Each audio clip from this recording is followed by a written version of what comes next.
It's movie time. It's gonna review a movie. Yeah. Gonna review a movie trailer now with Joe.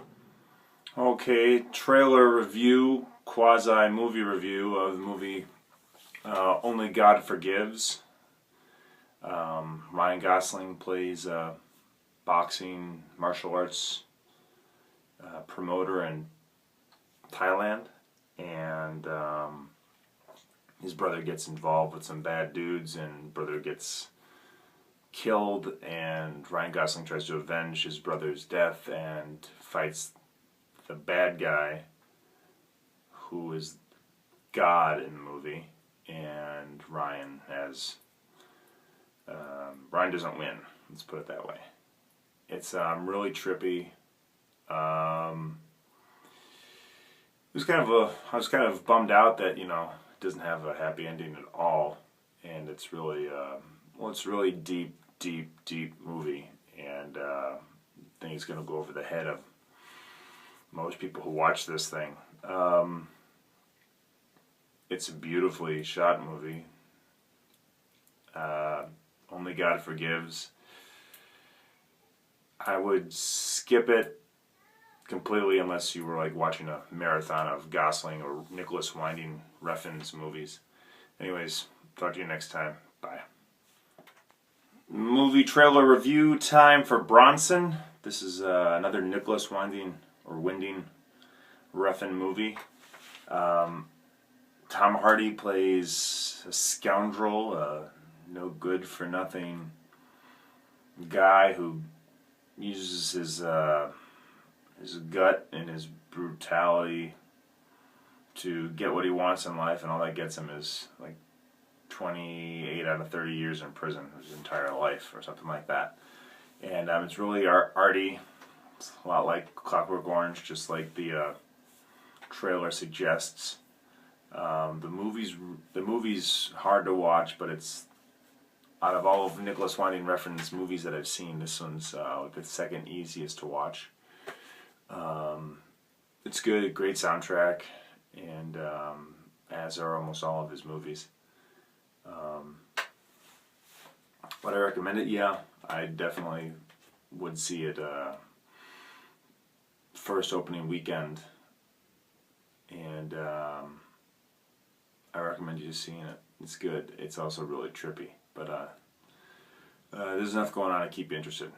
So, Charlie Bronson, good job. Third movie in our Nicolas winding Refn trailer review, movie reviews, Valhalla Rising. This is definitely the hardest one to watch out of all his films. It's super crazy. It's poetry on a canvas of the silver screen. Mads Mikkelsen plays he's the protagonist. He plays, I'm not gonna say he's a hero, he just plays this badass superhero type who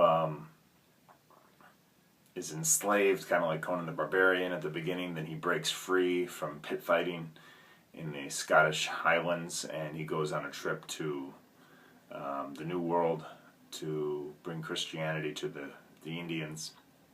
And along the way, crazy things happen to the party that he's in, and at the end, he meets his maker. It's really slow and plodding, and it's pretty, but it's going to test you. You need to have a lot of alcohol in you to watch this thing, or something else. I can't recommend this at all. If they cut this thing down to like 30 minutes, it'd probably be fantastic. But stay away from this movie at all costs. This is definitely the hardest one to watch out of all his movies. The most anti-Hollywood, or just anti-normalcy. It's really hard to watch. You got to be deeper than deep to watch this thing, and that's not me.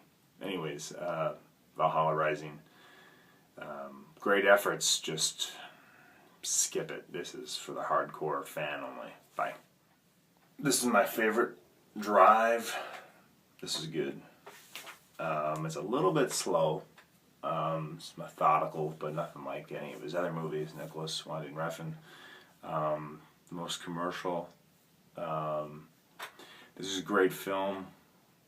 I encourage the first 10 minutes are going to knock your socks off. And then tells a nice little story. And none of the heroes, if you can call them that, have great endings to their lives, especially in this movie. But you definitely should see this thing. You can see this was the birth, this is the child, the love child of To Live and Die in L.A., Driver, Thief, Michael Mann, William Friedkin, and shoot, I can't remember the other guy's name. The directors before Nicolas. They made some movies, and this is the result. Walter Hill. So check out Drive, definitely, and then check out its parents, or maybe it's parents and uncle. Drive, great film. The trailer's pretty good. The movie's better than the trailer. The trailer's pretty good though. You'll have a fun time, and you'll be buying the soundtrack definitely. So, Drive.